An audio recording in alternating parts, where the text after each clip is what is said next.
Let's ask one hard question. Michael Saylor spent 4 full years saying the exact same thing over and over. Never sell your Bitcoin. Hold your Bitcoin. Bitcoin is not to trade. There is no second best. Then, in May 2026, he spoke up and said, "Meh, selling is not off the table." The hardest of the hardcore Bitcoin believers. The guy who turned a business software company into a treasury, holding something like 843,000 Bitcoins, publicly admitted that selling is now a possibility. And he sold, and everything is crashing. Alright, I'm not here to attack Saylor, and I'm not here to tell you Bitcoin is over.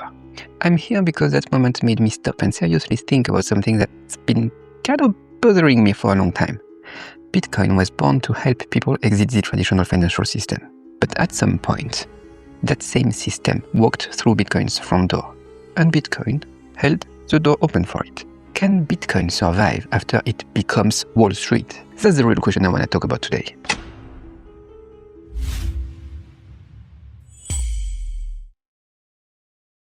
In 2008, the global financial system blew itself up. Banks made reckless bets, governments bailed them out, and regular people paid the price. Right at the peak of that institutional failure, Satoshi Nakamoto released the Bitcoin white paper. That timing was not a coincidence. Bitcoin wasn't just a new payment technology. It was a protest. It was a giant middle finger to the entire system of trusted intermediaries, banks, custodians, clearinghouses, regulators who looked the other way. The early spirit was simple and sharp. Don't trust, verify. Not your keys, not your coins. Don't trust institutions, don't trust banks. Trust math. Back then, nobody was talking about ETF inflows or institutional, AUM. They were asking whether a peer-to-peer monetary system with no single point of control could actually work. That was the whole point of the experiment.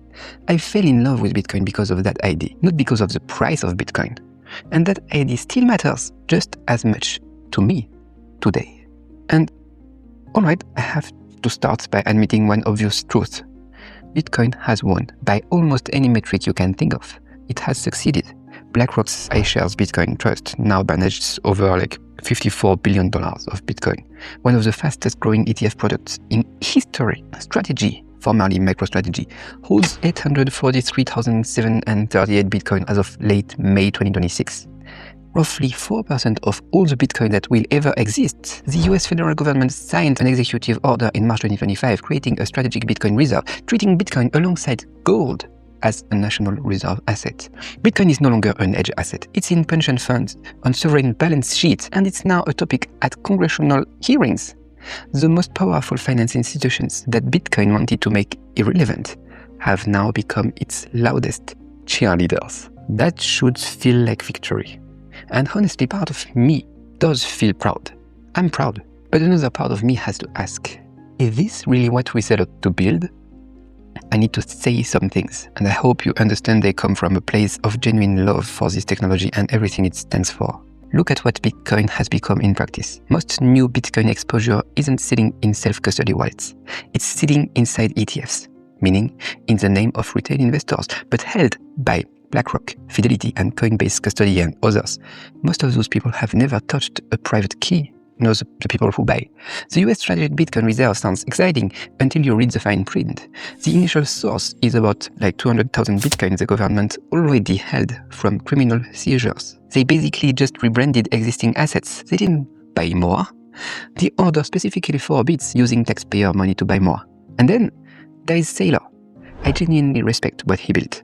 But Strategy is now the largest stock issuer in the US in 2026. They've raised over $11 billion this year alone through preferred shares and convertible bonds just to buy more Bitcoin. This is leverage wrapped around Bitcoin. Bitcoin itself was supposed to be the answer to leverage financial instruments.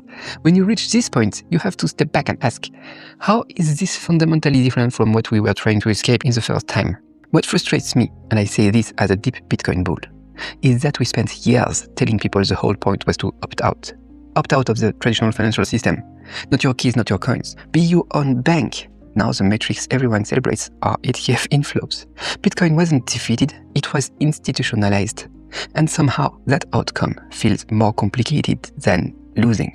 Now, to be fair, because I try to stay honest even when it's inconvenient, there is another way to tell this story.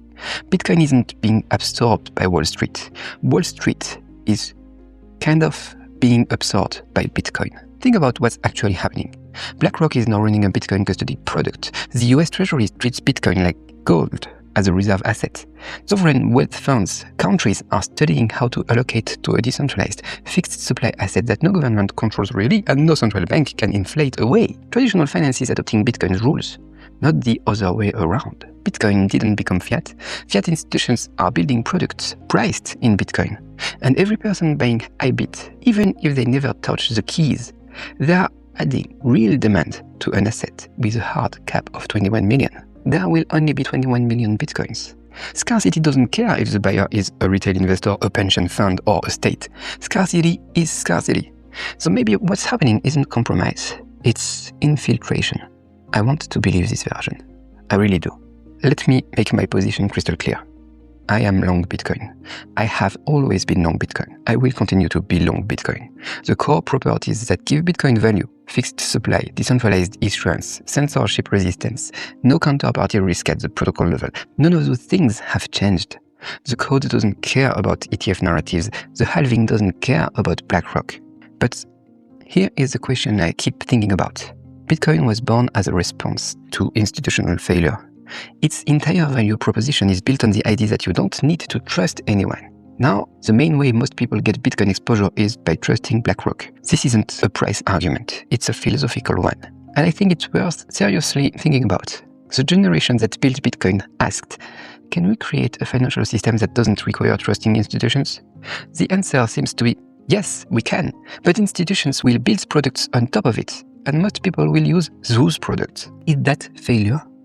Or is it just what success looks when, it's just what it looks like in the real world? I don't have a clean, tidy answer. And I'm skeptical of anyone who claims they do, of course. But, yeah, it makes me think. Bitcoin survived 2008. It survived multiple 80% drawdowns. It survived Department of Justice investigations. It survived Mt. Gox. It survived FTX. I've never doubted that it would survive. But the harder question, the one I'm thinking about more than ever, is this. Bitcoin may have survived Wall Street. The real test is, can Bitcoin survive becoming Wall Street? This tension isn't going away. And honestly, I think it's healthy. The day we stop asking this question is the day we stop deserving what we build. So, do your own research, stay sharp, and always remember, NGMI is a choice, not a destiny. Believe in Bitcoin. Keep believing in Bitcoin. See you in the next one, guys.